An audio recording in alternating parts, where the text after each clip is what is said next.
আল্লাহ যখন এই পৃথিবী সৃষ্টি করলেন, পৃথিবীর মধ্যে ভাইব্রেশন হচ্ছিল, কাঁপাকাঁপি। আল্লাহ পৃথিবীর কাঁপাকাঁপি বন্ধ করার জন্য পেরেকের মতো পাহাড়গুলোকে পৃথিবীতে ঢুকে দিলেন, কাঁপাকাঁপি বন্ধ হয়ে গেল। এই দৃশ্য দেখে ফেরেশতারা বলে, ইয়া রব, পাহাড়ের এত শক্তি, আপনার সৃষ্টির মধ্যে পাহাড়ের চেয়ে শক্তিশালী কিছু আছে? আল্লাহ বললেন আছে। সেটা কি? আল্লাহ বললেন সেটা লোহা, কারণ লোহা দিয়ে পাহাড় কাটা যায়, ঠিক কিনা? লোহার কথা শুনে ফেরেশতারা অবাক।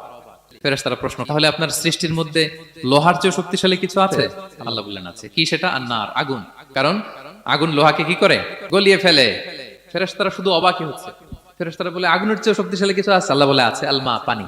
কারণ আগুনে দাউ দাউ করে জ্বলে ওঠা আগুনের মধ্যে পানি দিলে আগুন অস্তিত্ব হারায়। ফেরেশতারা শুধু অবাকই হচ্ছে। তারা বলে, তাহলে পানির চেয়ে শক্তিশালী কিছু আছে? আল্লাহ বলেন আছে, আর রিহ, বাতাস। কারণ বাতাস পানিকে একদিক থেকে আরেক দিকে নিয়ে যায়। জলের মধ্যে বায়ুর উচ্ছ্বাস লাগলে জলোচ্ছ্বাস তৈরি হয়, ঠিক কিনা? ফেরেশতারা আবার অবাক হয়ে বলে, তাইলে বাতাসের চেয়ে শক্তিশালী কিছু আছে? আল্লাহ বললেন আছে। সেটা কি? বলতেছে বনি আদম। ওই মানুষ শক্তিশালী যে গোপনে দান করে, এত গোপনে যে ডান হাত কি দান করলো, বাঁ হাত সেটা টের পায় না। পড়েন সুবহানাল্লাহ।